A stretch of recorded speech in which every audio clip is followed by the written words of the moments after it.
You don't have to be the prettiest girl in the room. You don't have to be the most talented. People just want to watch people sometimes, and that's what happened to me. And we can see that, not everyone who perhaps made that move sustained over time. I have a question that I want to get out of the way. You've said once that you're a proud feminist. Yes. Is that compatible with beauty pageants? So, what does feminism mean to you as a man? Yes. Me?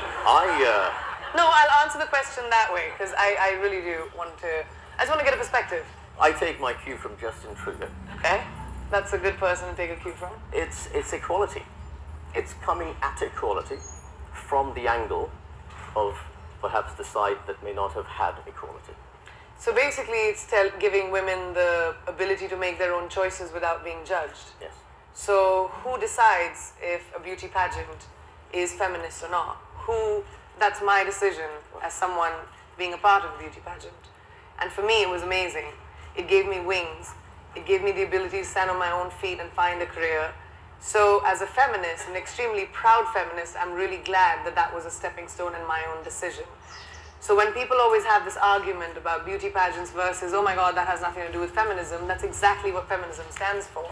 Let a woman do what she wants without judging her. Stop telling her what to do. Stop telling her how to be. Let her be. Thank you. Right. But do you get that? Is there prejudice around? I get it all the time.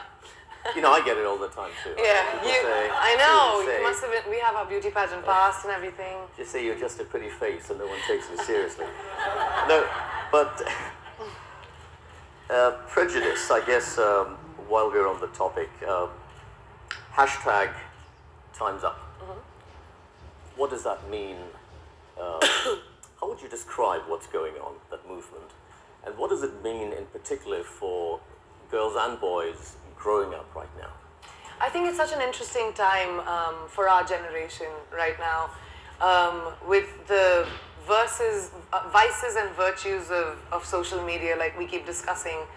I think that it has given, yes, there are good and bad, there's good and bad to everything, but what I think is amazing about social media is the empowerment that you get. So when somebody comes together and says hashtag time's up, or when you talk about the Me Too movement, and you see how it sort of brought the globe together, and it brought young people all over the world, different races, different colors, different religions, together on social media talking about, basically time's up to me is, we're not going to stay silent anymore.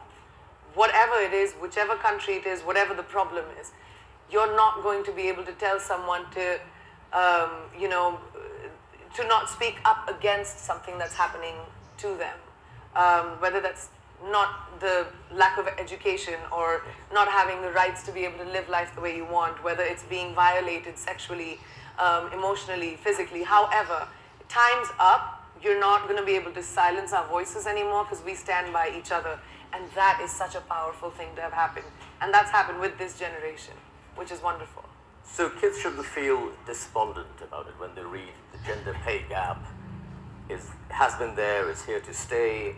Should they feel despondent, or should they feel if you want to feel empowered? despondent, then we should have felt despondent for the last thousands of years. Right. Because that was our normal. Yeah. Now at least we've come to a point where we're saying that's not going to be normal. We are not okay with it being normal. We're going to stand up for our rights, and you actually have brothers in arms who stand next to you and say, yes, we stand up for this girl, or we stand up for this guy, and what they're saying is right. Mm-hmm. And that never happened before. It's such a powerful time. Absolutely. You described it as a global movement. Yeah. I've also heard you talk about the need for more global citizens. Yes. Which I love to hear personally, because I'm the poster child of a global citizen. Mm-hmm. But isn't that the problem? Doesn't it mean that if you're a citizen of the globe, you're a citizen of nowhere? I don't think so.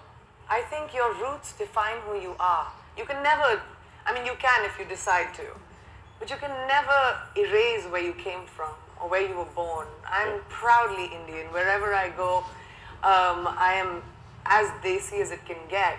But that doesn't necessarily, especially because my child travels with me, wherever in the world I go.